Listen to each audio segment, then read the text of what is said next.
नमस्कार मंडळी, मी लक्ष्मण मोरे आणि तुम्ही पाहताय सिविक मिरर। मी आता उभा आहे कोरेगाव पार्क या ठिकाणी असलेल्या जर्मन बेकरीच्या आवारामध्ये। या ठिकाणी 13 फेब्रुवारी 2010 साली इंडियन मुजाहिदीन या दहशतवादी संघटनेच्या दहशतवाद्यांनी बॉम्ब ब्लास्ट घडवून आणलेले होते। पुण्यामध्ये हा घडलेला पहिला बॉम्बस्फोट होता। या ठिकाणी 17 निष्पाप नागरिकांना आपले प्राण गमवावे लागले होते। त्यामध्ये विदेशी नागरिकांचा देखील समावेश होता।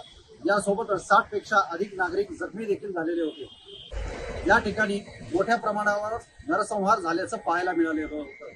त्याचे आंतरराष्ट्रीय पडसाद देखील उमटलेले होते।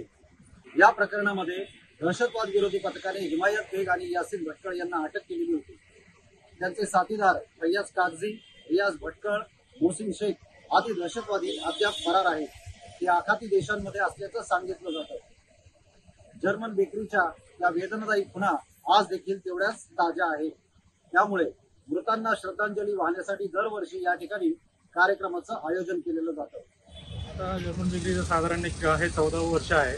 दरवर्षी आम्ही जी 7 लोक मयत झाली आणि काही लोक इंजर्ड झाली त्यांना श्रद्धांजली वाहण्यासाठी आम्ही दरवर्षी इथं कार्यक्रम करतो। बरीच मंडळी येतात, स्थानिक लोक, इथली स्थानिक मंडळी आहे आणि इथले कार्यकर्ते वगैरे ते येऊन इथं श्रद्धांजली वाहतात। तर सालाबद्धाप्रमाणे आम्ही इथं ते श्रद्धांजलीचा कार्यक्रम करतो।